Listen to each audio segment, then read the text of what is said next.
Hey everyone, welcome to the Coach Catalyst podcast. This show is about helping you grow as a coach by standing on the shoulders of giants. Each show, you get a different mentor in your ear. The early motivations, the successes, the failures, the tools, the tricks, and the insight into where the industry is going. All of it so you can make your own dent in the world. Remember, success leaves clues. Now, without further ado, on to the show. Hello and welcome to Season 2 of the Coach Catalyst podcast. I'm your host, Trevor Whitwer. On today's episode, I have the pleasure of speaking with Yuri Elkaim, founder and CEO of Healthpreneur. Now, Yuri has actually built 2 7-figure businesses within the health and fitness space. It started with his own health journey, which then allowed him to start coaching others, and they helped over 500,000 people in the health coaching space. That allowed him to appear on Dr. Oz, The Doctors, and write a New York Times bestselling book. Now, he took that experience and he has since built Healthpreneur, which he runs now in his day-to-day. And Healthpreneur helps your coaches, it helps your industry professionals, people that have knowledge but want to build that online business. And they have a really unique model to build online businesses really quickly. And we get into that model in this episode. We also dig into how he was able to build his second 7-figure business in just a fraction of the time that it took him to build his first.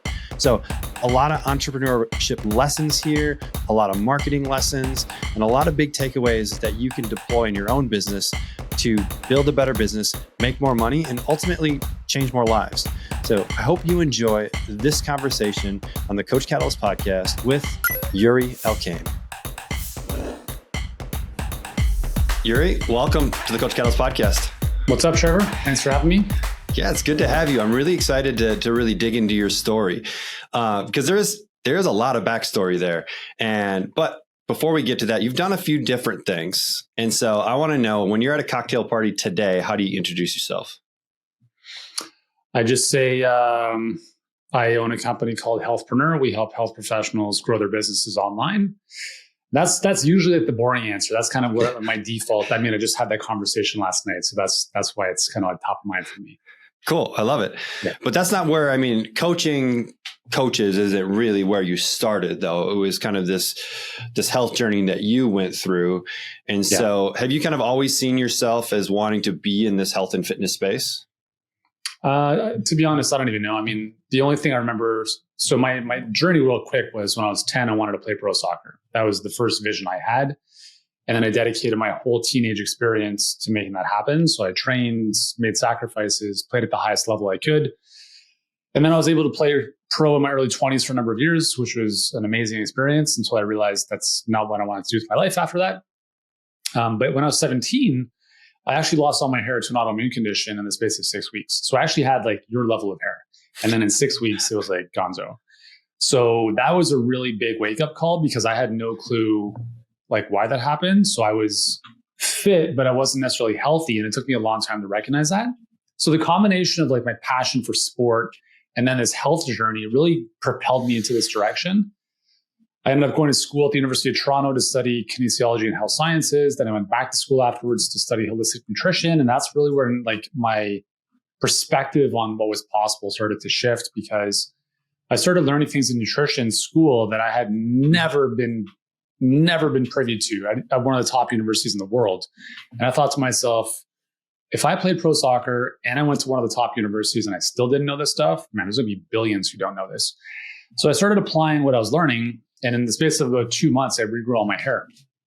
Now, fast forward 10 years later, I had a tetanus shot and it fell out again, but whatever. So anyways, the moments where that started happening, I was like, this is powerful. For me, it was more about the energy because I was tired. Like 20 some odd years of my life, I was just exhausted all the time. So I started putting these mnemonics together over time. One of them being like, how you heal anything is how you heal everything. Because I realized like the way I was eating and basically cleaning up my polluted body to regrow my hair was the very same protocol that just gave me like boundless energy. So it was a really big epiphany. And then I started training clients and working with them on the nutrition side to get more practical experience for what I was learning in school. And I love that. I did that for 7 years. I ended up like getting to a point where I could no longer do it in terms of like burnout, one-on-one, underpaid, overworked, 12 to 14 hours a day. But I knew at that point, I really, really enjoyed helping people transform. Like I really helped people becoming the best versions of themselves. And then that just happened to be in health and fitness initially. And I did that in person for a long time. Then I transitioned online, did that for 13 years online, and then transitioned to building Healthpreneur, which is obviously now more on the entrepreneurial, coaches, health professional side. But the core of all of it has always been helping people become the best versions of themselves. And then the business, as an example, just gets better, right? As an example of that. So it's my core, it's my mission. It's why I'm here, is to really transform myself and help others do the same. And I think coaching is the most incredible profession to be a part of. It's just amazing. Well, you have such an impact as a coach, right? Like you have the opportunity to probably communicate with someone on a regular basis, 2, 3, 4, 5 times a week. Whereas even just let's call their general practitioner, they maybe see once a year, maybe twice a year. Like the amount of impact you can have just from touches as being a coach is profound. Yeah, totally. I think, part of it too, like we work with a lot of practitioners who maybe initially consider themselves like doctors, but our whole approach is really moving away from doctoring to coaching. Because doctoring is like, let's see you for 30 minutes, 60 minutes, take a prescription or get a treatment, and then we're out. It's very transactional. Coaching is very transformational. And it's a really great process to empower a client to take more control of their lives and be able to not call them out, but call them in and like call them to a higher standard than they can hold for themselves. And that's where like, I think it's just so incredible. And when we talk with our clients about like selling, we call like selling and serving for us. Like selling and coaching are one and the same. Mm-hmm. It's about just asking questions, having hard conversations. And I think if someone's able to become a better coach, they will be a better human across the board, better parents, better entrepreneur, better business owner for their team. It's just such a valuable skill set and mindset to build. So when you got into coaching initially, so you did the kind of traditional educational route. And then did you start working with people? Were you like just taking on clients for free to start kind of honing some skills? Or what were those first couple clients like for you? Yeah, so I was in my first year university, and I went to a local gym and I said, I want to apply for a personal trainer position. And I told the hiring manager, I said, just straight up, I'm going to let you know I'm not doing any personal trainer certifications, because I'm literally in school for 4 years for this stuff. So I said, I'm not doing a weekend course, just a heads up. And they're like, okay. So that was fine. And then that's kind of how it started. So really like the first couple clients while I was in the gym were kind of like somewhat handed to me. Mm-hmm. Here's a person, they're going to come in at 2 for a consult. So that's kind of how that started. And that's essentially how I lived in that world for quite some time, where the gyms would, feed us leads. But the reality too is like, I still had to quote unquote close them. And that was one of my biggest weaknesses, was I felt awkward about asking for money, and I felt weird about that. But that's really how it started. So there's no like, my first 5 clients are free, like none of that stuff. It was really before like almost the internet to some degree.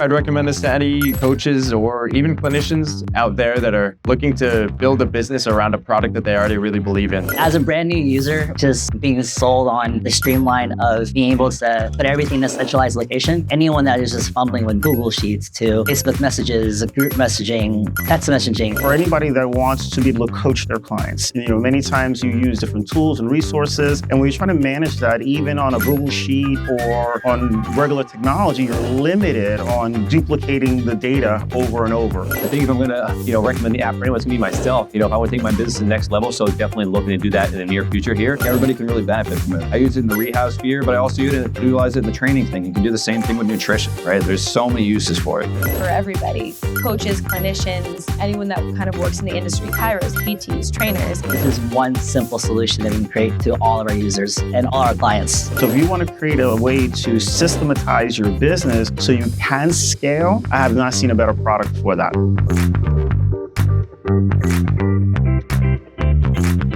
And so, were you training them in person, doing personal training sessions and that kind of stuff with them, and then having conversations probably about other lifestyle factors and nutrition and all of that during those sessions? Yeah, exactly. Yeah. So You said selling was kind of a challenge for you early on. Was it just repetitions that allowed you to get over that, or did you do some training? How did you how did you overcome that? Yeah, I mean, it was a perspective change. Like initially I thought when I thought of selling, I was putting someone out, right? If I had asked for $1,500, like they were losing something. And it took me a long time to recognize that, dude, I'm about to transform your life, and the money you're going to give me is nothing in relation to that. That took me like 10 years to get to a point. And I'm at a point now where it's like, I don't care how much I charge or how much my clients charge. I'm like, you're still undercharging. If someone's dealing with health issues for 20 years and you charge $3,000 for an outcome, it's the cheapest thing they're ever going to spend their money on. But so it was really a mindset and paradigm shift before the skill. And then I started really diving into, to be honest, on the selling front, I would say definitely in the past 7 years. So I'd say starting about 7 years ago is where I really started going knee deep into sales. And like I had a bit of, like as the founder or the visionary, you naturally have a bit of a ability to sell something, but I really wanted to understand the frameworks and the process better.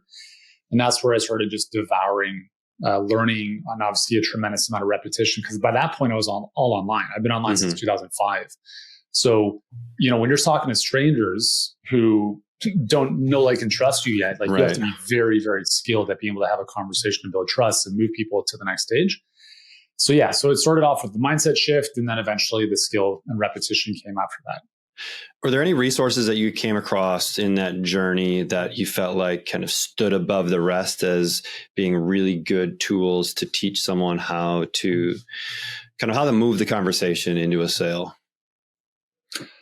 Yeah. So there's probably like an amalgamation of a lot of them, to be honest. And probably a lot of it too was like percolated in my head over years. So it really, like I studied marketing after my first 3.5 years online of struggle. I started to, I hired a coach and got like my shit together and started to really dive into the world of marketing and direct response. And I realized like that was essentially salesmanship in print. And I started to look at ad copy, sales copy structure, and understanding the language patterns and the psychology.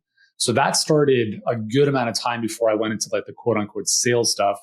So when I started looking into like actual selling, whether it was stuff from Jordan Belfort, Grant Cardone, Zig Ziglar, like all of these guys, I started to piece together there's a lot of commonalities. And then I started to piece together a very simple framework, right? It's just like, when you're here, you want to go there, there's a gap.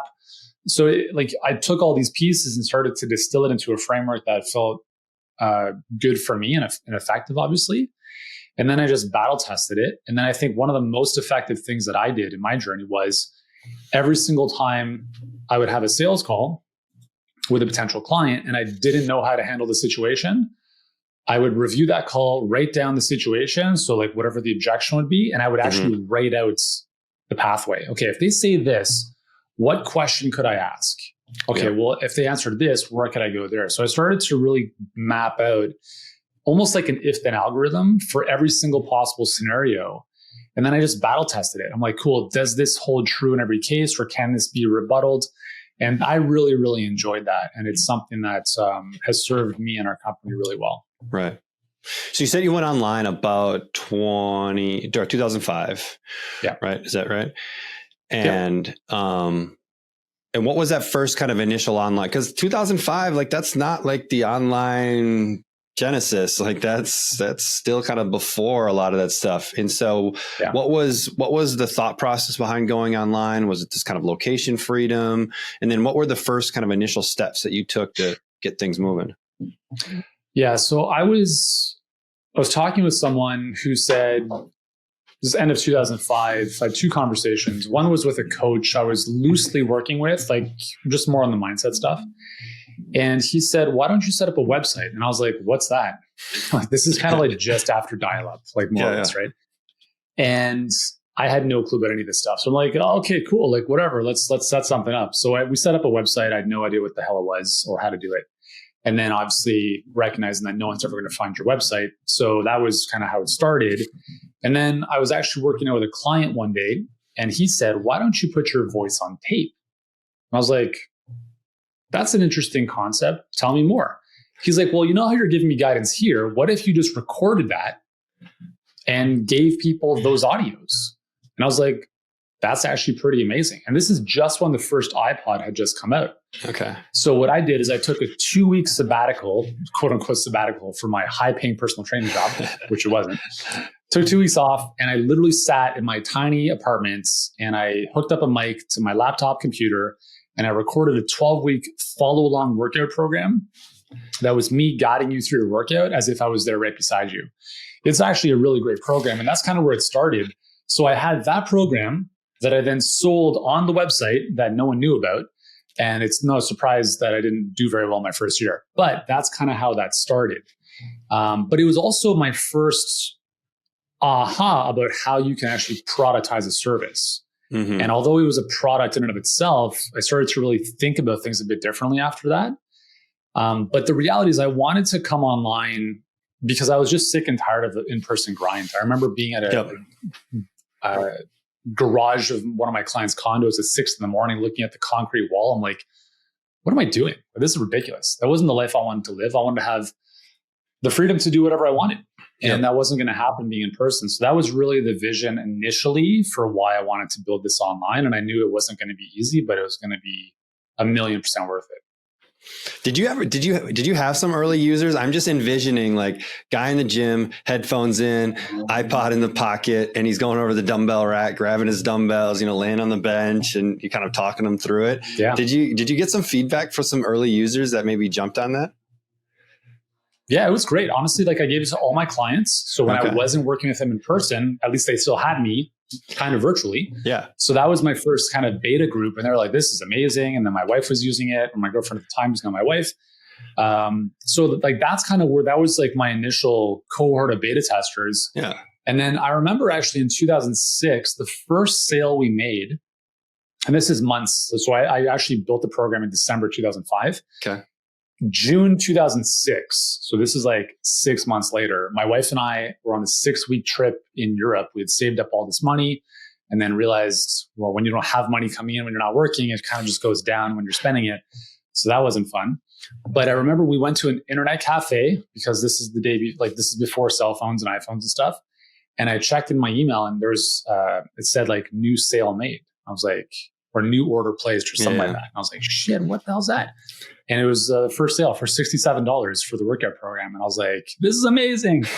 But it took 6 months. And then there was a couple more that year, but that was about it. So. Did people just randomly stumble across the site somehow? Or was it like a family member that you had told about it or? No, it wasn't the mom. It wasn't like, the famous story of like my mom bought my first products. It wasn't that. So it was actually a person in Australia who I was like, I don't even know how they came across my stuff. Because at that point, I wasn't really doing anything about like putting stuff out on the internet to let people know that like I existed. But around that time, I started to shoot a lot more videos on YouTube. And I was like, I didn't know what I was doing. I just started to shoot stuff. Okay. And then we started getting a bit more traction from that over time. Yeah.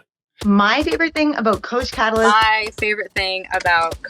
One of the things I love most about Coach Catalyst. There are lots of things I love about Coach Catalyst. And the reason why I love Coach Catalyst is that the accountability off the back of that is simplicity. The support is amazing. It allows me to give so much of me to my clients. It's the drip feeding of content. I can schedule lessons for my clients in advance. Game changer for freeing up time. It gives me my time back. It's so simple and so easy. Hi, I'm Kane, the founder of Coach Catalyst, the #1 accountability and communication software on the market today. We help coaches just like you keep their clients accountable and scale their business beyond what they've ever been able to do before. So if that sounds like something you want, let's take a look at how we can help. So Coach Catalyst was built on the 4 C's of coaching. Those are content, communication, community, and consistency. So for content, you need to go beyond just workouts and deliver the whole experience for the client so they get the results they deserve. For communication, you need to own your communication. If you don't own the communication, addition, you don't own the client. So make sure you stop texting clients and use a centralized platform. For communities, get off of Facebook groups and take ownership over your social group with Coach Catalyst communities. And for consistency, the foundation of all results for clients, we took the best-selling book Atomic Habits and built all of these fundamentals right within our app that's going to guarantee to get your clients the best results possible. If you want to start using the 4 C's with your clients, content, connection, community, and consistency, make sure you run over to Coach Catalyst and start a free trial today. So, I mean, that is interesting that you say YouTube, and that kind of jotted something from my memory when I was doing some research before this. If I type in your name into Google, it says YouTuber after it. And so, so there you go. Right. Cool. You're a YouTuber. I'm a YouTuber. Yeah. Right. I've got a plaque somewhere up on the wall, but yeah, doesn't matter. So, I mean, so early on, I mean, that was kind of the first, okay, I can do this online thing, or I'm starting to build at least a foundation for it. What was the first thing that actually got some traction? And maybe how long was that after you kind of initially launched that website at the end of 2005? 4 years. 4 years later, we got some traction. So it was, I'm a very slow, stubborn, whatever you want to call it. I thought I could figure things out by myself.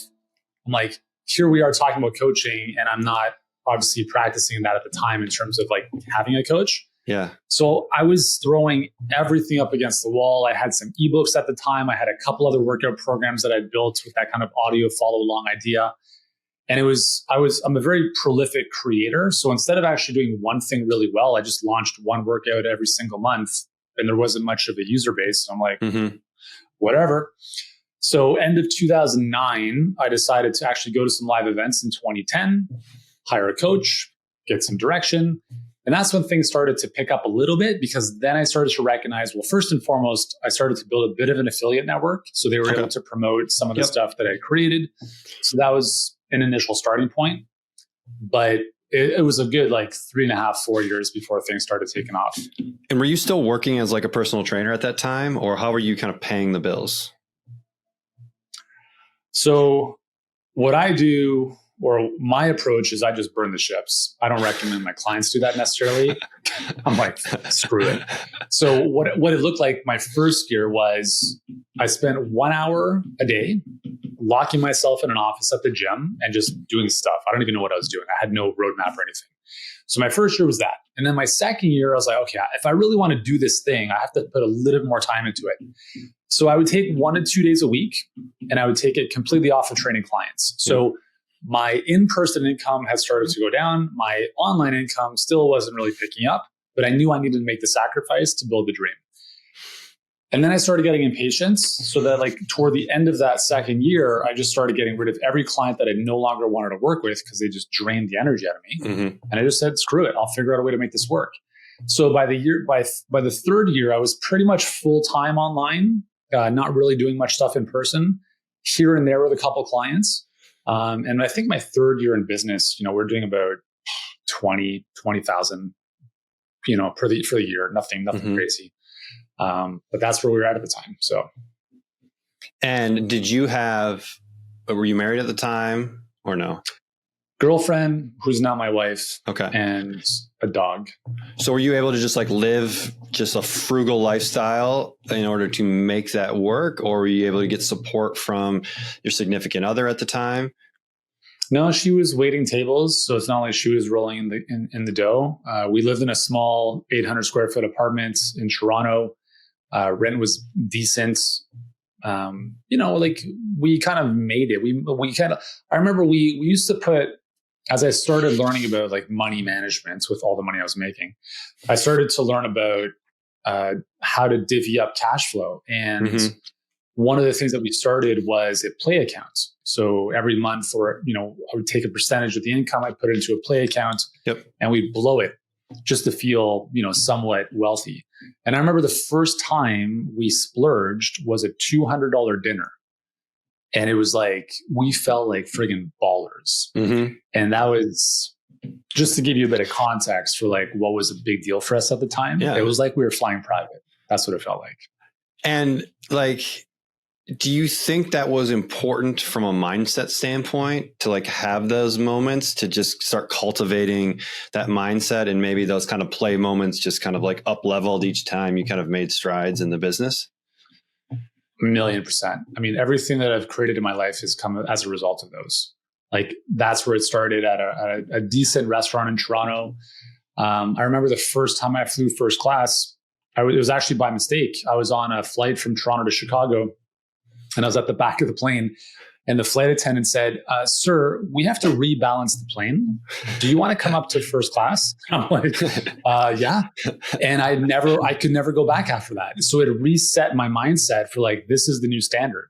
Okay. And the universe, this is a funny story. The universe actually reminded me of this a couple of years later because I was on a flight back from New York to Toronto and we had our 1.5-year-old at the time. So it's only an hour flight, but it was the longest flight of my life because our little guy is screaming the whole time. And we're in a 3-in-3 configuration. Yeah. Empty seat. We're like, oh, cool. We'll put him down there. No problem. Last second, this guy comes on the plane and standby, gets the seat right beside me and just passes out right away. So plane's about to take off. Flight attendant comes by and she's like, sir, like he's reclined his seat. He's passed out and they're like punching him in the shoulder to wake up. And eventually he's like, oh, sorry, like brings up his seat. Take off. He falls back asleep. Our little guy's crying the whole time. We're passing him back and forth. We're coming to land into Toronto. And this guy comes out of his coma on my left, stands up and takes a piss on the seat in front of him as we're coming into land. And there's backsplash like coming on my leg. I'm looking at my wife. I'm like, what the F is going on here? I don't even know. It was so out of this world. I didn't even know how to respond to the situation. And I'm like, I don't even know what to do here. Right. But it was in that moment, it was like the universe confirming to me, like, dude, don't lower your standards. Like you should have been at the front of the plane. That's the way I interpreted it. Right. But so there's been many moments where I try to put myself in situations that I want to create more of. But yeah, it's been a big part of my journey. That is absolutely wild. I've never, ever outside of a college house party seen anything or heard anything like that, especially on like just a regular flight. Holy moly. And it's like no one saw it happen. I'm like, did no one see this guy stand up as we're landing? Oh, man. Yeah. All right. So you got a little bit of traction with the affiliate marketing thing where you're getting other people to promote your products. So you probably don't have much of an audience, your own audience or owned audience at that point. So you're kind of leveraging these borrowed audiences, right? And so kind of what was the next step after that? Was it continuing to create and build other things for these affiliates? Or was it like, hey, I need to actually have my own audience? It was both. I mean, we had more SKUs than we knew what to do with. So we were building funnels on a monthly basis. And the problem is that most of them didn't do well because we just jumped on to the next one. Mm-hmm. So during this whole process, I'd say from about 2007, I think is when I started posting on YouTube. So I had been posting on YouTube all this time, but like it takes time, obviously, like, with organic growth. So eventually that started picking up. So we had the affiliate stuff, which was initially like what got us the most traction right out of the gate, built some relationships, which was awesome. And then we started getting some traction from our organic stuff. We started doing a lot of we had like 5 different blogs and we did that whole like SEO thingamajig for a long time. So that was initially how we started to build our own email list. And that's kind of how we started to build the business. But it took us 7 years to make our first $1 million. Right? Because a lot of it was built largely on organic and then obviously relying on some affiliates. Mm-hmm. But the challenge with affiliate marketing that I don't do any more of is it just like I didn't feel good about the business we were building. It was like someone bought one of our nutrition programs and the next day we're promoting someone else's diet book. Right. Mm-hmm. It was just all about making the numbers. And just like it didn't feel good to me anymore. And we did that and listen, like I built some amazing relationships and we did some very big launches, including a number 2 New York Times bestseller. But I just felt really icky about that whole business model after doing it for like 13 years. But there's a lot of great lessons and wisdom that's gathered from that. So I'm happy we did it. Right. But well, that was kind of that as well as the organic growth. And that was kind of in like this heyday of affiliate marketing. I mean, affiliate marketing is still around. Yeah. It's still a thing, but there was this period of time kind of right when you were in the thick of it, when it worked kind of like gangbusters because it was new, it was different. The internet was really coming around. And was this pretty much all products at the time? Had you gotten away from like coaching and doing that? So it was just like 97 so this, what 47 happened this. was when I came online, I was sick of people. So I'm like, I never want to work with people ever again. So I'm going to sell products and live the laptop lifestyle, which, by the way, doesn't really happen. It's not the laptop lifestyle that everyone thinks it is.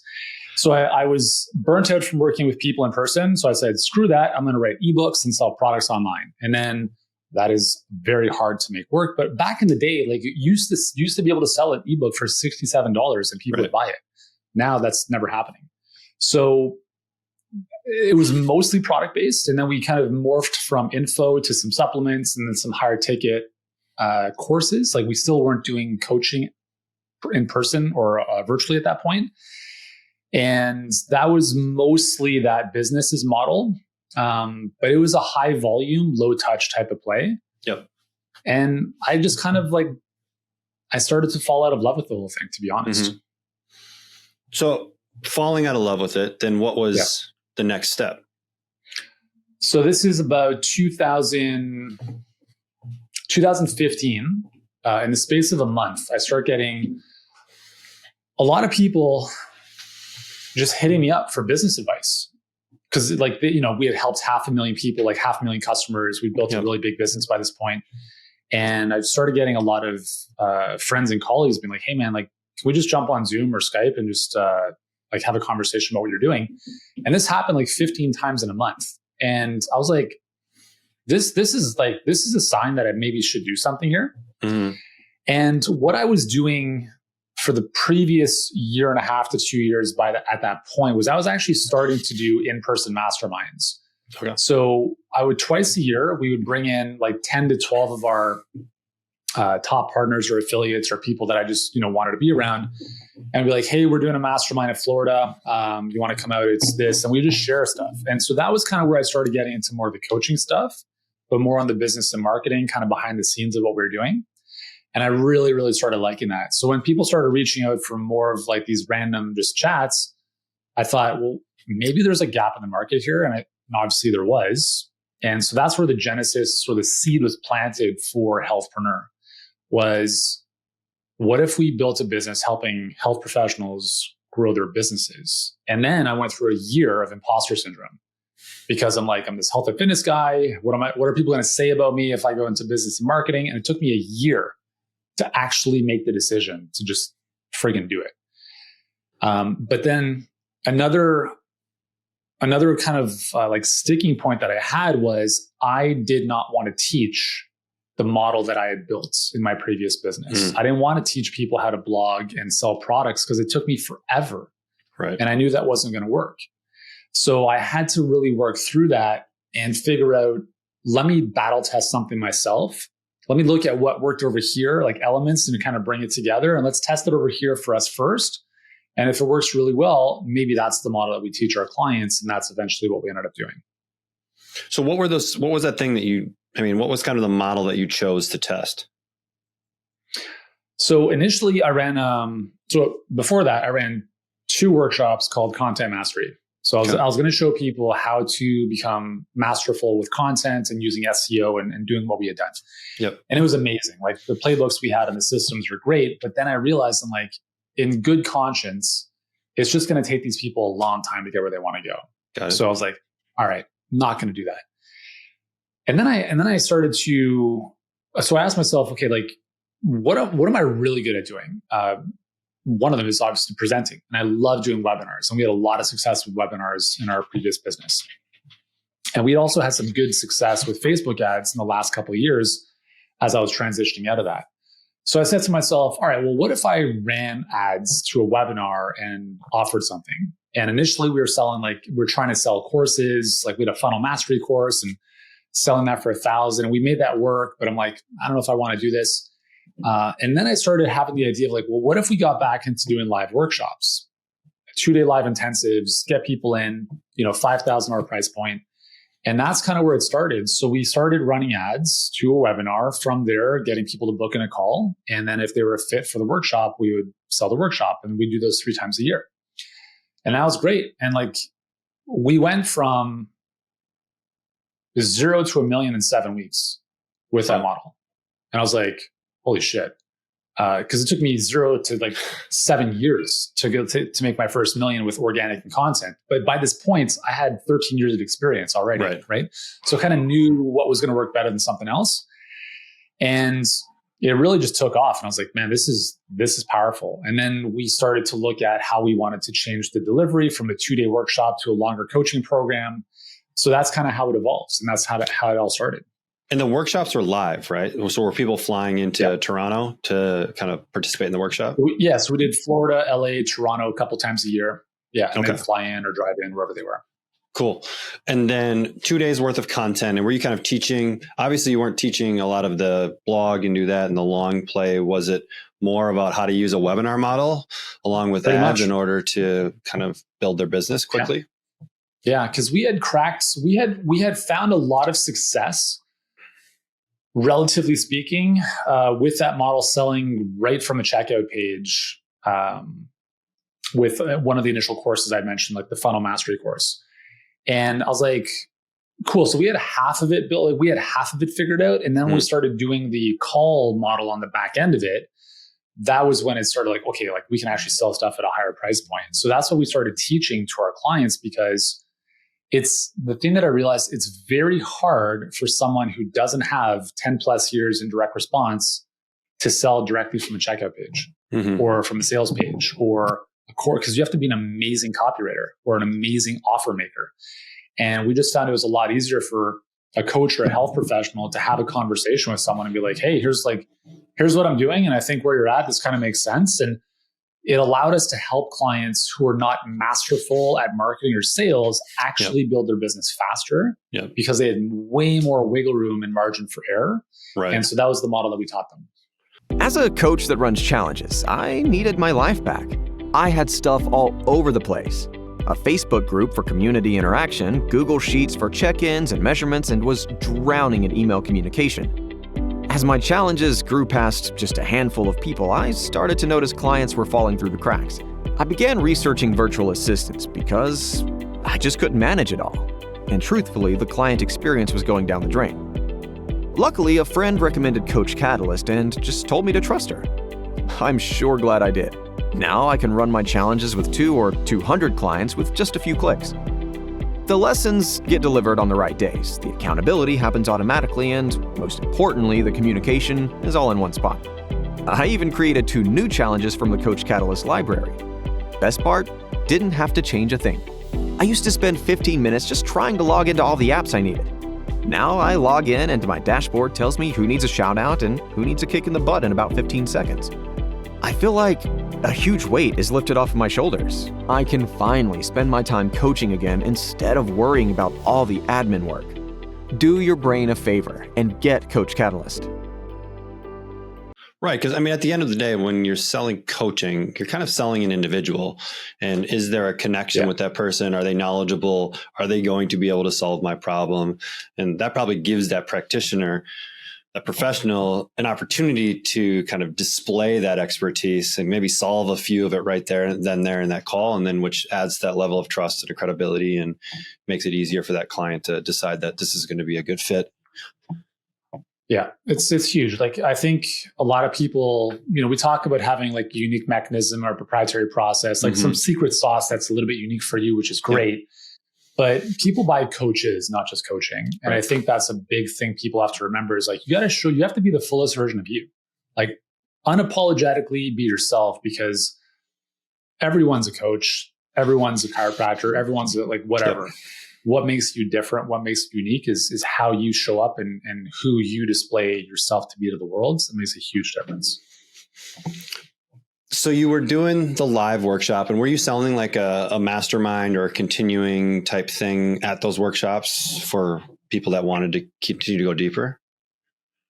After the first year, yes. Because I was like, well, what do we do next? Like, I mean, like they just come for 2 days and then like, maybe from a business model perspective, we should consider what's next. So I didn't really think about that actually until I got a random email from a customer who had purchased a bunch of my stuff on for my initial health business, and she had reached out and said, "Hey, do you have are you doing any coaching, like high level coaching? I'd love to work with you. I was like, oh, cool. Like, who are you? Whatever. And that happened. And then like a couple days later, I got another message from someone I loosely knew who was a really successful naturopath. And he asked me the same question. And I thought to myself, well, what if we put together a group, like a little mastermind, and did that? Would that be useful? And that's kind of where that started. So that was the next level from those workshops, was for those who were a fit, like, cool, let's talk about the next level mastermind. But it took us about a year for me to get clarity or even have the idea to make that happen. Because initially it was like 2 days, ciao, all the best. And that was it. Right. And it wasn't that I didn't care about like our clients, because obviously I did. It's just, I wasn't thinking at that level of like lifetime value and really beyond the 2 days. So it eventually morphed into something a bit more ideal for our clients. And then you eventually stopped the live workshops and then moved that more into like a true educational course where it's like work on this and then work on this and then work on this, versus like fire hose 2 days. Okay, now good luck. Yeah. Yeah, it's like really what it came down to is a lot of my decisions have always been based around not just like what makes financial sense, but like what actually helps and serves our clients the best.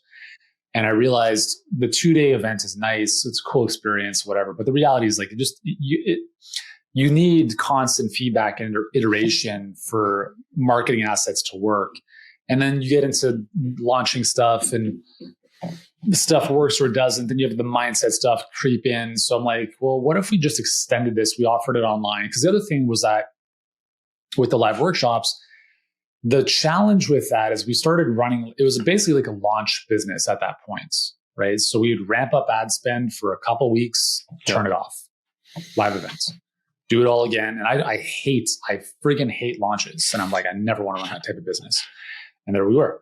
So I said, okay, I don't want to do that. Plus, if someone signed up like whatever in September and the workshop wasn't until December, they're having to wait 2-3 months to get the help that they're saying they want. So fundamentally, that was the major issue for me. It's like, if someone comes to us with a problem, they booked a call for a reason, let's serve them now.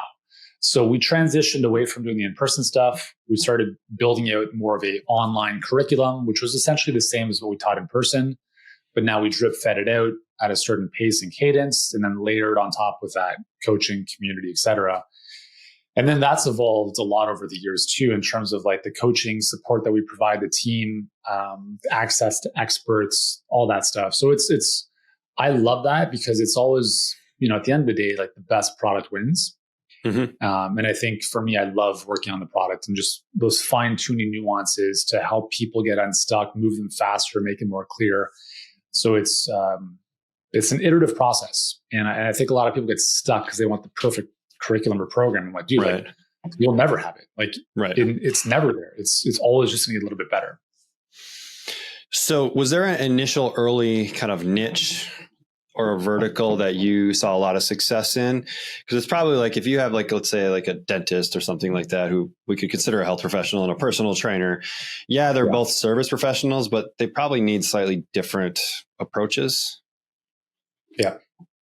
So we don't work with dentists because we can't help dentists build a virtual practice. It's honestly like one of the only professions where I'm like, dude, what are you going to do? Tell people to brush their teeth? Like, we can't charge $5,000 for that. Right. So we don't work with brick and mortar in terms of helping their brick and mortar grow. So that's kind of like one of the only professions within our space that we don't touch, or orthodontist. But like, if you look at an example, like chiropractors, I love chiropractors because as long as they're open-minded to the idea that they don't have to adjust people over Zoom, like you actually have knowledge that you can build out curriculum and self-directed protocols for people that can transform their lives, it's a game changer. And actually all of our manual therapist clients, PTs, chiros, et cetera, their clients get better results virtually than they were getting in person. And that's because the client has to take more ownership of their own journey and actually do stuff as opposed to laying on a table. So for us, we really run the spectrum of the practitioners. So like I mentioned, the manual therapy practitioners, naturopaths, functional medicine practitioners are some of our best clients. I mean, we have a lot of amazing clients in all the different verticals. Nutritionists, dietitians do very well. Trainers, here's the irony. Like, I was a trainer. I understand what it's like. There's a very, very limited mindset thinking in the online or personal trainer space in general. And a lot of them have a tough time breaking out of like undercharging. Then when they come online, they're selling like $49 a month type of membership packages. I'm like, you're crazy, man. So number one, I'd say the majority of our clients are more on the practitioner side. And they also have a little bit more revenue. It's not like they're like rolling in dough. Like, I mean, a lot of practitioners are still not financially doing well. Right. But, you know, we just tend to attract people because our price points are a bit higher that, you know, can cater to that. Yep. So, yeah. So, I mean, there's going to be a lot of personal trainers and that type of coach, health coach, nutritionist that are going to be listening to this. And so you talked a little bit about being a limiting mindset. So not there's necessarily not a market for their services. It's more like an internal thing where it's kind of like the starving artist type of mindset. It's like, so there's a couple things. I remember having a conversation with someone and she was like, I want to be making 10K a month. And I was like, that's it? Why? And she's like, well, I want to make sure all my clients get the proper love and attention they deserve. I'm like, well, what if you could ensure that and make 100,000 a month? And she's like, well, I don't want a complicated business. And I asked, well, what makes you think that $100,000 a month is a complicated business? So there's a lot of like these faulty mindsets. And I was trust me, I was one of those guys. Like when I was starting off, like transitioning personal trainer to online, I actually wanted to keep my business small so I didn't have to pay in tax. Like that was my thinking at the time. So I get this. And I think there's a couple things. So number one, I think there's what's actually possible for me. Like, can I actually train clients online? And the thing is, like, yeah, you're not going to spot someone doing squats over Zoom, but the reality is, like, you don't have to get paid for what you do. You should be getting paid for what you know. And you can lay out protocols and curriculums and provide accountability and just next level coaching to hold people to a higher standard. And I don't care if you're the world's smartest doctor or a trainer or anything in between. If you tell people, all I'm going to have you do is drink water and walk 30 minutes a day, and I'm going to charge $5,000, and you actually hold them to that, that'll be the best money they ever spent. Because as coaches, we have this opportunity. The thing is, like, the transformation happens at the transaction. So if you're a trainer and you charge $197 a month or $197 or whatever it is, you will get that type of commitment from your clients, whether they're in person or online, but especially online, because now they have to do more of the stuff on their own. For the same level, for the same service, if you put a zero behind that, you have a different level of commitment from that client. And this is where a lot of people get stuck, is they want to help everyone, which is never going to happen anyways. And then they don't want to turn people away, which, well, you can't appeal to everyone, so you're going to have to turn some people away. So they think they have to be a martyr in the service of other people. And I share this because, again, this was me for many years. So there's a lot of like pricing mindset stuff that I think holds a lot of trainers back. And I think they also look at the value of what they're doing for people as not super high value. I'm not doing blood tests and lab work and so forth. I'm like, dude, like it's like what you're doing is the most useful work. I was having dinner with a buddy of mine a couple months ago. He's like, hey, I just hired a trainer. What type of like time commitment should I give this? 3 months, 6 months? I'm like, just for the rest of your life. Forever. So I have a workout with my trainer in like an hour and a half. And last week he's like, hey man, so like we're coming up to like 6 months. Like what do you want to do next? I'm like, dude, we're just going to keep going till I die. So if you're cool with that, I mean, that's my commitment to you. Why would I stop? If I say my health is number one, why would I even consider this to be a cost? It's not. Right. So I think that's where, and I think with a lot of professionals too, or coaches in general, it's really like stepping into your power and recognizing the value you bring to someone's life is just immense. It's immense. And even if it wasn't just the physical stuff, like just holding someone to a higher standard and saying, dude, do the effing shit you have to do and just get it done. That in of itself is just, it's so worth it. So I think I implore more trainers and coaches to just like, dude, like you guys have such amazing magic. Like don't play small, think big. Like there's so much you can do. How do you help someone start working through, let's say they're open to change, right? So we're not trying to convince someone that they need to change. So they're open to change. They're open to outside coaching. What's kind of step one in helping someone transform this mindset into one of like bigger thinking, charging what I'm worth, that kind of stuff? Well, first you got to pay. So this is the funny thing. You want more clients, right? Yeah. Like I can't attract high paying clients or clients in general. Cool. Are you working with a coach that you're paying? No. Okay. Well, there's a bit of a disconnect here, right? Yeah. So you're saying you want more people to pay you money, but you are not paying someone else money to be a coach to you. Now, I'm not saying like everyone in the world needs a coach and we create this whole pyramid scheme, whatever, but it is like there's an incongruency here. Like I've invested $1.2 million in my own coaching over the past 10 years. So if I were to say like, you have to hire a coach, and if you don't hire a coach, you're not going to get results. And here I am, and I've invested nothing in myself. I'm a friggin' hypocrite. Right. So this is the one thing that drives me absolutely friggin' bonkers. Is like, I really want these results and blah, blah, blah. And it's like, but I'm not willing to pay. Yep. That. So if you are serious about shifting your mindset, the most important thing you can do is step into the ring. And the best way to do that is with your money. Because when you pay attention. And when you don't pay attention. And when I hired my first coach, it was literally more money than I made the previous year in business. I put it on 2 credit cards and I was scared shitless. But I knew I was going to make it work because I had to. And it was the single best decision I've made in my business. And that was the inflection point where everything took off. And I see so many people like, oh my God, I can't wait to work with you. I'm just gonna get my money. I'm like, you're not fucking getting anything together. You haven't gotten together at points. So either you make a decision to invest or you're gonna stay stuck where you are. I think that's the first thing. That's the most important thing. And a lot of people might disagree with me. And I don't care because if you don't have the results I want, your opinion doesn't matter to me. Right. So. Well, it changes the mindset where now you have skin in the game. Like, it's not just, I need to do this thing. Like, I've actually have skin in the game, a physical monetary investment.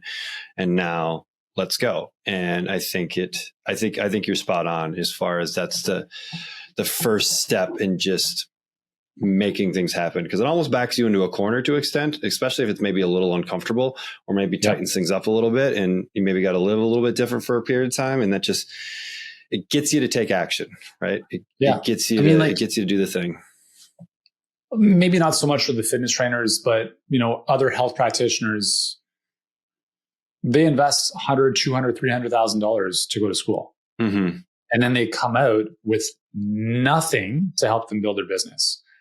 And then they don't do anything to grow their business acumen. It's like you just drop $300K and you think you're going to build your business for free or watching some YouTube videos or like getting a friend's cousin who used to do marketing to help you.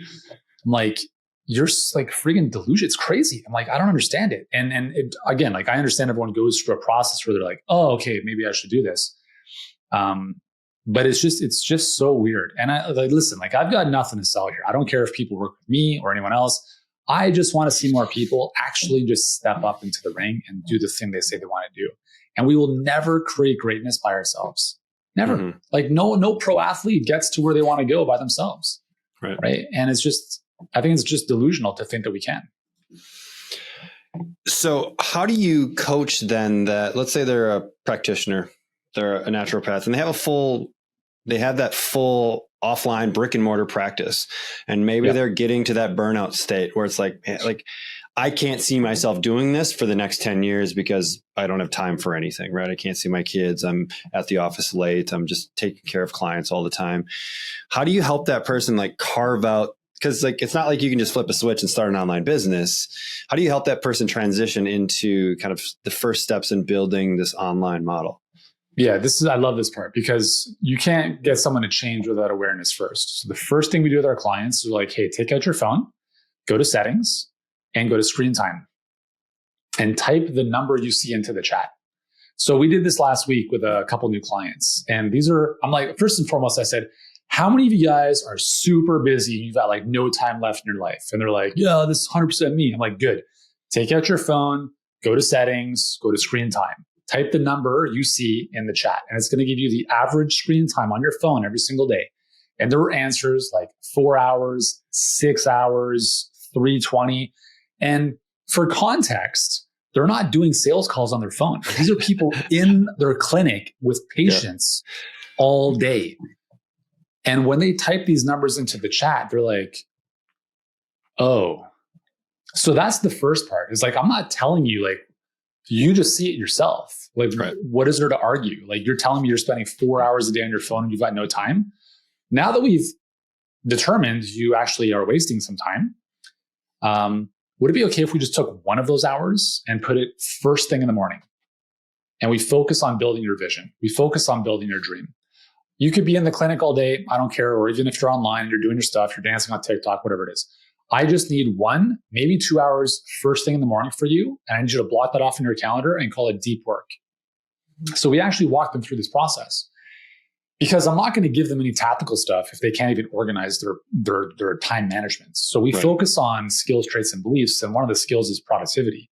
So we have to lay that foundation where it's not about adding more stuff to your plate. It's about recognizing you got so much garbage on your plate right now. Let's just take some of it off and replace it, right? Scale is about simplification, not addition. So we have them focus. I don't care. I'm like, what time do you get up in the morning? 7? Cool. Can you get up at 6? I've got kids. I'm like, cool. I've got 4 as well. I get up at 4. Can you get up at 6? It's tough. Okay. How badly do you want what it is you want? Yeah. Because if you don't want it badly enough, you're not going to get up. And this is why this is the thing people don't understand. Like, why don't all clients win? It's because of this stuff. They don't want it badly enough. Because if your kids were kidnapped and the only way to get them back was to wake up an hour earlier, would you do it? Right. For sure. So it's about helping like reprioritize how they think about time and use it. So we have to block off that time. And then it's like, cool, now that I have that container set up, like, what do I do? And that's when we start getting into like, here's exactly what you're going to do during that time frame. And so then you just kind of, do you find that like certain coaches in different niches, like here's the thing naturopaths should be working on, here's the thing that nutritionists should be working on, or are you able to kind of take the same framework and apply it across all coaches in a way? Yeah. So like the model that we teach is exactly how we built our business. So we call it a perfect client pipeline. And for the most part, I mean, like I don't recommend this for someone who's making a couple grand a month. If you're like $1 to $2 grand a month, you're barely working with clients, you don't have a lot of track record, this is not going to make sense because it relies on paid traffic. I mean, you can still run this with organic, but whatever. So we tend to work with people who are busy, who prioritize their time and are willing to trade some of their money to buy that time back. Yep. So that like the system that we have them all run is like the vehicle that we build is all the same, right? So it's going to be traffic from social media ads into a webinar and then application phone call. And how they obviously the nuances of their messaging and all that stuff is obviously very individual to them. And obviously how they deliver their magic is going to be very unique to them as well. But how they get people in is more or less the same. So on the flip side of that, you mentioned the coach that maybe is only making 1 to 2K per month. What should maybe be a focus for them? Do they need to build their credibility and authority first? Or is there a certain kind of like, is there a threshold that you want to see coaches at before they do this? Yeah. So this is interesting because for the longest time I've been preaching everyone should have a perfect client pipeline, right? I'm like, there's a lot of coaches out there that say you should grow organically so you do 50K a month. I'm like, dude, that's going to take a long time. But the reality is that we cancel so many calls that come through our door because people aren't qualified. And I had a conversation with my team about this recently. And I said, hey guys, like there's a huge, when I say huge, I mean 80% of our marketplace we can't serve, right? And we've made the choice not to serve them for a long time, but we're at a point in our business where like, okay, maybe it makes sense. So for me, it's like, it's not even whether someone can pay. It's the like, you have to have a certain amount of acumen and track record and confidence. And if you're, let's say, relatively new as a coach, you're making a couple grand a month, you got a client here and there. The reality is you have to make up in time and volume what you lack in money. So we have a process called the social authority selling system, which is actually something we created for our higher level clients.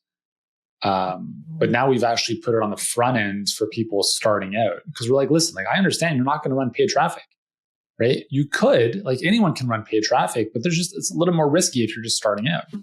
So the reality is, like, you have to use social media. Like, what else are you going to do?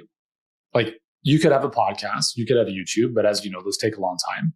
At least with social, you can somewhat get a little bit more virality. I don't even want to call it that, but a little bit more exposure if you do it right. And that's the big thing, is like, it's not just about people post. There's a difference between posting and posting, right? Like, how you post or what you say in your messaging makes a huge difference.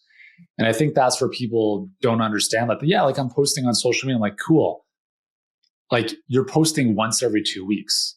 I had someone the other day, she's like giving me grief because she's like, she didn't think like our model would help her build a business. I'm like, hey, listen, like, everything you need to build a high 6 or 7 figure business is inside our program. And she's like, well, my brand's going to be $1 billion. I'm like, okay. And the last time she posted on Facebook was 7 months ago, and she posts on Instagram once every 3 weeks. I'm like, your actions do not align with your vision. Like, stop talking. So the reality is, if you're starting out, and I hate using this word, like, you got to hustle, right? You have to put out in volume what you lack in money. And I'm not saying you do that forever. You might do that for a couple months, and there's different ways of getting people in, but you can't just like, I don't like posting on you. I don't care if you like it, because you have to do it. Like, what else are you going to do? You don't have an email list. You have no following. You don't have a network of affiliates. And even if you did, you have an offer that's going to convert? No. So they're not going to send you traffic. So the reality is, like, a lot of people, sometimes they poo-poo like the manual stuff, but it's like, you have to do the manual stuff. You have no other option. So for those people starting out, that's what I'd recommend. But there's ways of doing it that are more effective than others.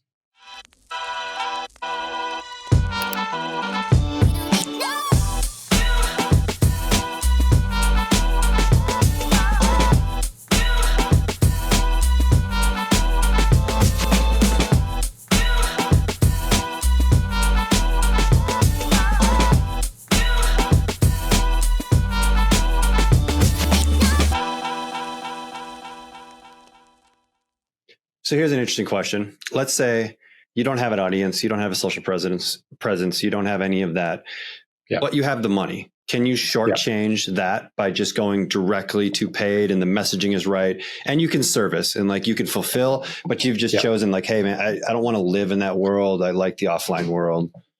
Yeah, 1,000,000%. And that's where most of our clients come from, right? Okay. And a lot of our messaging has been like, listen, like, you're busy. You probably don't want to spend all day on social. I get it. You want to create content that no one ever sees.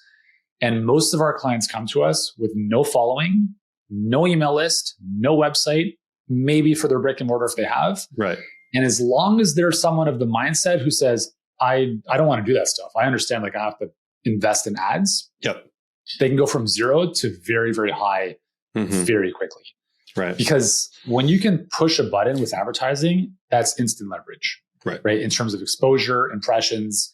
And then you just have to make sure it converts on the back end, which is why I don't recommend running paid traffic if you don't know what you're doing. Like, you will lose your shirt big time.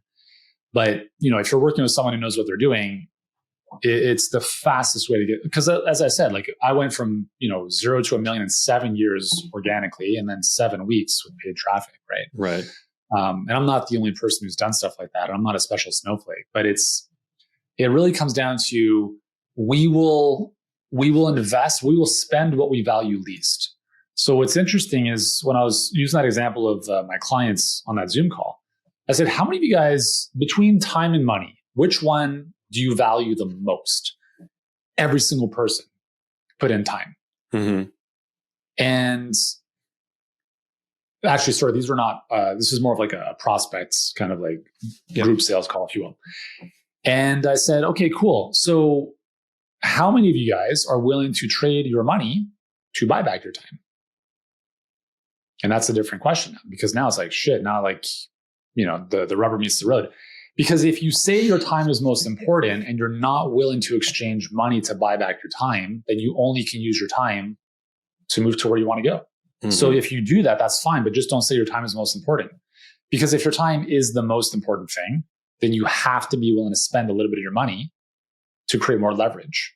Because if you don't do that, you have to use manual effort, which is fine, but you just have to be honest with yourself. Mm-hmm.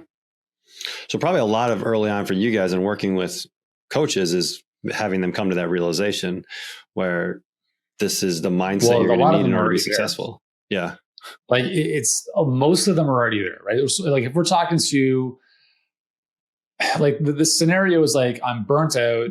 I want more time and location and freedom. I don't know how to do all this stuff online, but I'm amazing at helping my clients. I'm like, perfect. So we can help you every day of the week as long as you're willing to step up and invest, right? And learn some skills along the way, which will help you with. And I think it's a really nice place to be. And just for context, like for anyone watching or listening to this, when I say like invest in ads, I'm talking like starting at $25 a day. And the thing and this is the other thing, is a lot of people talk about, I need a budget for advertising. Maybe you do initially, but the reality is if you set things up properly, like how we teach it is if you run ads, and actually it's not just us, I think anyone who runs ads would want to have this. The advertising dollars you are spending attract leads. A percentage of those leads book a call with you. A percentage of those people who book a call enroll with you. Right. So all that comes down to is how fast do you want that flywheel to work? Yep. If you want it to work faster, you could spend $100 a day. The data will be about the same. You'll just get there 4 times faster. So let's say that on a month you spend $750, which is about $25 a day. Yep. And on that 750 spend, let's say you enrolled one client for $3,000. Like you don't need a budget if that's the case. Like you just made $2,250 profit and you just redo it and redo it. And this is a mindset thing where a lot of people are like, well, what if that doesn't work? Cool. Let's play that scenario. What if you have $750 sitting on your credit card and you have to pay interest on it? Welcome to the world of entrepreneurship. Oh my God, I have to pay $150 in interest. I don't give a shit. What if we get into month 2 and you spend another $750 and still you suck and you haven't enrolled a client yet?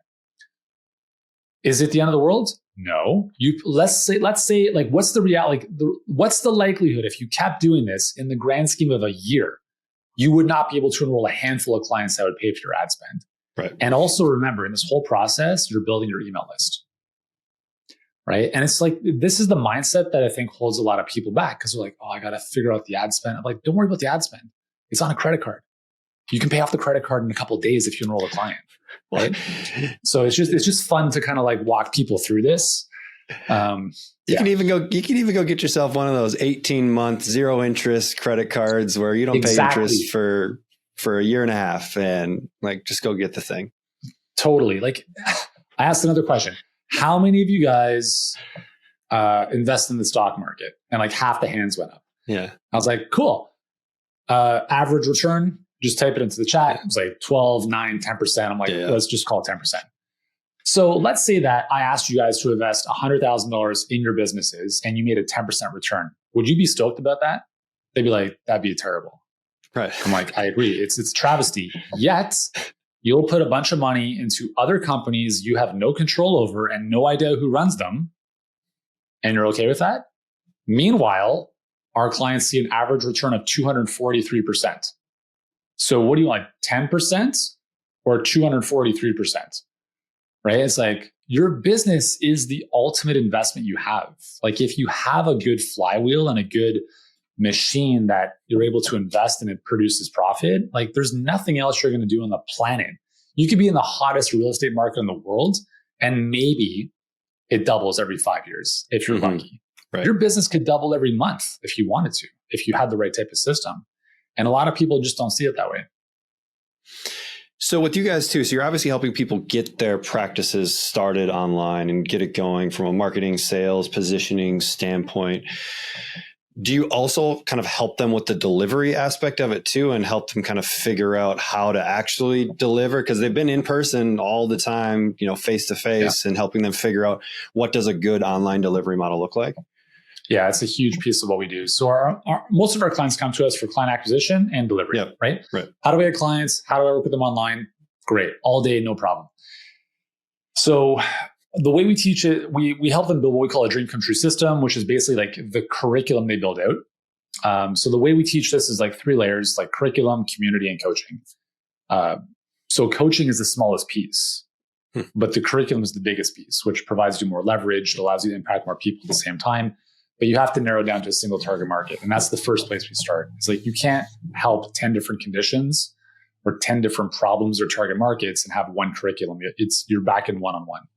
So we help them, if they're open to it, move away from one-on-one into more of a leveraged model so they can buy back more of their time, help more people. One of our clients, Claire, is a physiotherapist. She was telling us that she was in France for a week vacation recently, and she had a 1-hour call with 17 clients on her vacation. In 1 hour, she helped 17 people that otherwise would have taken her 2 days full-time in person to deliver on. Mm-hmm. That's like, you can't even put a price on that. That's huge. So a big piece of what we help our clients do is extract what they do into a curriculum people can follow. And one of the questions I ask them is like, what would have to be true in a self-directed curriculum that would help your clients get a result if they never, ever spoke with you? And this is something that you're not going to have the best answer to that on day one, but it gets you thinking and like, all right, what would I have to provide to make sure they win, even if I never spoke with them? And you do a good job at building that out. And then you layer that with a community of other clients that come in over time for that kind of support and that community feel. And then on top of that is you come in with what I call like level up coaching, which is really like holding people's feet to the fire to just like do the friggin' thing. I need you to show up at this level. Let's get it done. Cool. Right? You don't need to always be giving expertise and advice. Like all that stuff is built out in the curriculum, right? So that's a lot of how we do it. I talked to a lot of coaches about this, and I actually just had a recent conversation about this, is if we boiled down coaching to its absolute most simplest thing, it is getting the client to actually do the thing for a long enough period of time, consistently enough so that they see the result. And if that's all you do as a coach, like you're going to win. But I've tried that before. Oh, so you're telling me you squatted and it never worked? Like you did push-ups every day and you didn't get stronger? You're full of shit. Right. But it's so funny because like, I've done that stuff before. It's like, that's like someone saying like, I've done squats before and it didn't work. I'm like, I don't care if you've done a webinar before, you didn't do it properly. Right. Doesn't matter. I have a wall full of social proof that says that it does work. And so, all right. So you've built obviously a really impactful business. You're changing a lot of lives. I don't know numbers, but I'm guessing it's 7 figures plus. And so what are some of the biggest challenges that come with now running an organization that's doing what you're doing? It's people, and starting with me. So the realization is like the leader or the founder's strength becomes the business's weakness. So my strength has been marketing. It's also the hardest thing for me to offload. Thankfully, I'm getting on my own way, because I realized I'm only good. I would say I'm very good, but I'm only so good to a certain point. And the problem is like, as the business grows, you can't do everything. And I think as the business grows, as you grow as a leader, you become more of a generalist, and you have to bring specialists in to run different divisions: marketing, sales, product delivery, etc. And I think I've always been very aware that people are everything. Like it's the people run the show for sure. And it's then about coaching your team. So you move away from spending all your time coaching clients to hiring great people, coaching them and elevating them to build the business. But there's a huge difference between an A player and a B player. And I was recently reminded of that difference. And it is very, very big. And a lot of us, and myself included, were like, yeah, like my team's amazing. That's probably true until you've actually seen an A player in the wild. Mm-hmm. And then you're like, oh, maybe that's why we're not growing fast enough. Maybe that's why we're dealing with this constraint over and over again. And that's, if there's one piece of advice I would give my younger self, it's much higher level people. Hire people who've been there and done that sooner. Because when you first start hiring, obviously you just have to look at where your revenue's at and profitability. But you can either hire seeds or stars. And a lot of us, myself included, hire seeds that take time to germinate and bloom eventually. And that's fine, right? Like you're definitely always going to have some people in your team like that. But if your whole team is seeds, you will feel very stressed because you will feel like you're the smartest person in the room. You're the one moving the needle. But as soon as you find the stars, that is when you can literally step out of the business and be like, oh shit, this is what freedom looks like. I have a vision. You make it happen. Great. How can I support you? That's the unlock. When you're getting into like the 8-figure range, it's all about the people. And to get to there, it is all about the people as well. So how do you balance this idea of, profitability? Because you're in a world where you're not a tech startup that can just say I'm worth $1 billion and keep raising money in perpetuity to keep hiring A players. So how do you balance this revenue with A players and like being early stage? And explain that process to me a little bit for how you think about it. Yeah, I think this is where like your whole business model comes in, because if you think of pricing something at $100, you are going to have to sell a lot of units to make sense of that. And the margins have to be very, very good, not just from like an initial profitability perspective, but to start building this kind of cash reserve that you can use to have people like this. If you're pricing something at 1,000 and the cost per acquisition is maybe a little bit more, but you've got more margin, that is how you start creating more. You start creating more gross margin in your business to be able to have the luxury to go out and find people who can then build the business for you. And this is also like one of the hidden reasons why I recommend most businesses start at the top instead of like building out this value ladder of like $47 ebook and then upsell. Like just go right to the top, because you'll help your clients better and you'll become a lot more profitable a lot faster. Because if you want to make $100,000, 20 clients at 5K is $100,000. If you charge $100, you need a lot of clients. Right. And if you have a lot of clients who are paying you a very little amount of money, you're not doing all that yourself. You're going to need support staff. How are you going to hire those support staff if your margins are tight? So there's a lot of benefit from a scalability perspective to starting at premium pricing. And I think as you start creating more domination in your space, you could look at offering lower end solutions. But I think the key is like pricing is a very big lever that a lot of businesses don't recognize the true power of. And the other thing in a coaching business that also has to be evaluated is the actual delivery model. Because as an example, if I remember speaking to a client who was a strength and conditioning coach, and he had a process where he charged $5K. Okay, so a good price point. But how he delivered was personalized, customized workouts for every single person. And for every 15 clients or 20 clients, he needed one more coach to do that. And I'm like, dude, like that becomes an issue at scale, right? Like, how do we change that model so that it's not one coach for 20 clients? Maybe it's one coach for 50 or 75 or 100 without compromising the client results. And that's where I get really excited, is really thinking of how do we innovate product so that it's less dependent upon people, but people are still a very important part of that, but it's just more scalable, because you can very quickly bloat your delivery team unnecessarily if you have a bad delivery model. So those are some of the things I consider. Yeah, I mean, it's like Tesla, right? Like Tesla didn't launch with a Model 3. They launched with a supercar over $100,000, and then they eventually have come down market based upon their success early on. They went for people that paying $100,000 for a car wasn't an issue, and they wanted to be the first. And so that it gave them at least enough traction to then do the other stuff. I think it's a great model, and you're obviously proving it. What do you think some of the fallacies are about an online business? So a lot of people think, how we've been sold an online business is, the laptop beach lifestyle, right? And so obviously that isn't true. But what are some of the other maybe fallacies about running an online exclusive, let's call it location independent type business? Yeah.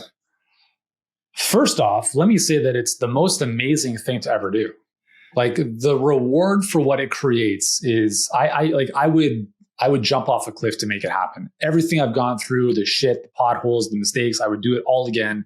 It is 1,000,000% worth it. So I just want to preface by saying that. With that said, it's also the hardest thing you're going to do.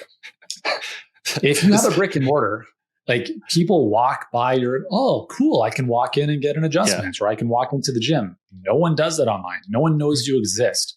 So you have to be very proactive and recognize that that's like obscurity is like problem number one. No one knows you exist. They're not doing business with you. The other really, really big issue is skepticism and a lack of trust.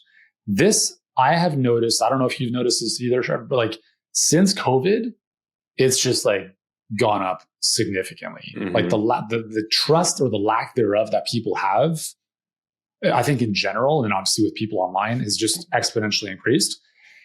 So you have to think about if you're someone who's coming from a brick and mortar, whether it's a gym or clinic online, you have already sold the client if they've walked in the door. They're 80% there. So if you've got an amazing 80% close rate, it's not because of you, it's because you've got a physical presence. That's it. Right. Maybe you're great at sales. I don't know. You come online, no way are you seeing 80 to 90% close rates. No way, unless you have the warmest possible audience who loves you and you're a friggin' celebrity. We're looking at 25, 30% rate, like enrollment rates, if you're good, whether that's cold or warmish traffic. So it's, and the reason for that is because there's just like, there's skepticism. People have been burned. They don't know if you're real. There's all this stuff. So it's, obscurity is one issue. Building trust is it's the whole game, to be honest, online. Anything you can do to build trust and reduce uncertainty is going to help you. But that takes time, and it takes consistent, persistent exposure to be in front of your people with value, whether that's you manually doing it or pressing a button and leveraging ads. You just have to be in front of people all the time, because what people see familiarly, like what they see often, they attribute more value to and they trust more often.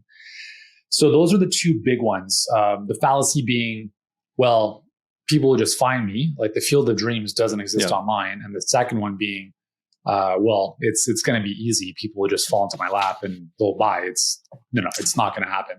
And then just real quick, the third one would be, it's going to take a lot longer than you think. Yeah. Especially if you don't have the skills you need.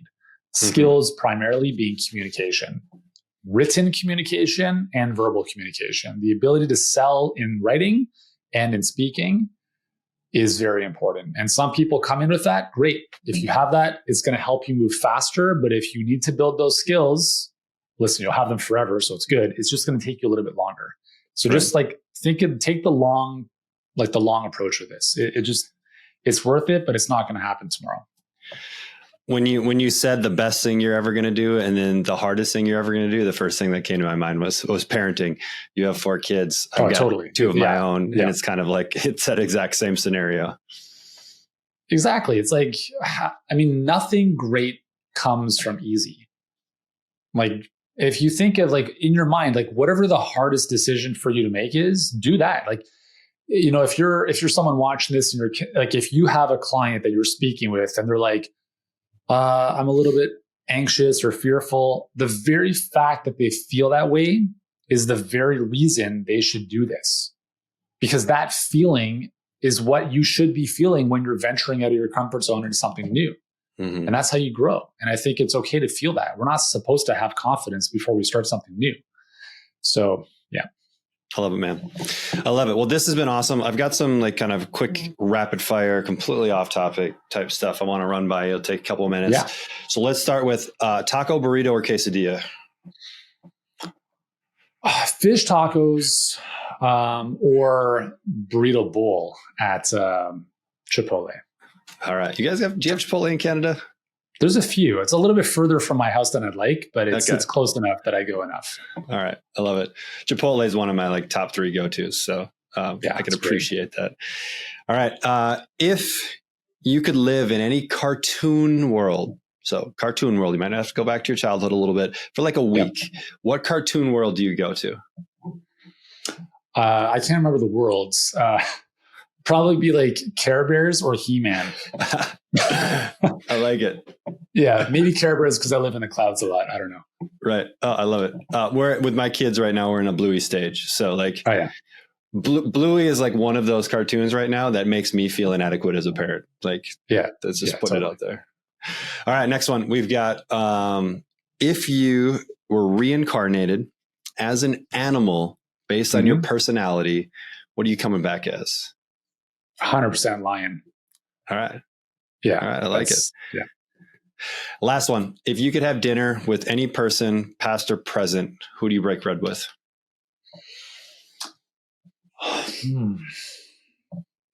I would say Tony Robbins, just because he was kind of my gateway drug into the whole becoming myself, like personal development stuff. Yep. Back in the days. So I think that would be pretty cool. I love it. If you could, if people want to find out a little bit more about you on the internet, where you live, what are some of the best places to do that? Yeah, well, I won't give my physical address, but online, you can follow me on Instagram. I'm at Healthpreneur. Also on podcast, The Healthpreneur Show. And then that's basically just my videos from YouTube. So you can just type in on YouTube and find Healthpreneur. And that's where you can just enjoy a lot of my content. So cool. I love it, man. Really appreciate taking an hour out of your day to come on and educate and share your story. And man, you're killing it, and just keep up the great work. Thanks, dude. It's been a pleasure. Thanks for having me, man. Thanks so much for listening to another episode of the Coach Catalyst podcast. If you are a coach looking to do more for your clients than just workouts, give Coach Catalyst a test drive. Try it for 14 days. Jump on call with your personal strategy coach, Ashley, and see how easy technology can be, all for free. Tell them Trevor sent you. Until next time, keep changing lives.